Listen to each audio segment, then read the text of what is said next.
आने वाले एपिसोड में सूरज गुस्से से भरा हुआ काव्या को साफ शब्दों में कहता है कि ड्यूटी से पहले और ड्यूटी के बाद उसका उससे कोई रिश्ता नहीं है और वह सिर्फ मजबूरी में उसका बॉडीगार्ड बना है। सूरज की आंखों में नफरत और बेप्सी दोनों साफ झलकती है। काव्या उसके इस बदले हुए तेवर से हैरान रह जाती है क्योंकि उसने कभी नहीं सोचा था कि सूरज इस तरह उसे सबके सामने ठुकरा देगा। काव्या बिना कुछ कहे वहाँ से चली जाती है, लेकिन उसके चेहरे पर बदले की आग साफ दिखाई देती है। उधर कमरे के अंदर ईशा की हालत लगातार बिगड़ती जा रही होती है। उसका शरीर बर्फ की तरह ठंडा है और सांसें भी बहुत कमजोर चल रही हैं।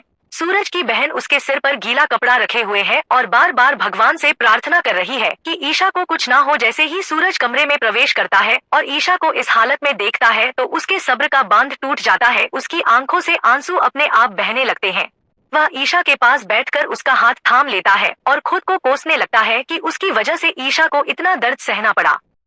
इसी बीच डॉक्टर घर पहुंचते हैं और सभी को थोड़ी उम्मीद बंधती है। डॉक्टर बताते हैं कि ईशा को ज्यादा देर तक ठंड में बंद रखा गया था, इसलिए उसकी हालत गंभीर हो गई है, लेकिन समय रहते इलाज शुरू कर दिया गया है। यह सुनकर सूरज थोड़ी राहत की सांस लेता है, लेकिन उसके मन में एक सवाल बार बार उठता रहता है कि आखिर ईशा को फ्रिज में किसने और क्यों बंद किया। दूसरी तरफ मोहल्ले वालों में सूरज को लेकर सम्मान और भरोसा और भी ज्यादा बढ़ जाता है। सभी उसकी तारीफ करते हैं और कहते हैं कि अगर सूरज और ईशा ना होते तो आज सब बेघर हो चुके होते। अरविंद अंकल सूरज का हाथ पकड़कर उसे आशीर्वाद देते हैं और कहते हैं कि उसने बेटे से बढ़कर जिम्मेदारी निभाई है।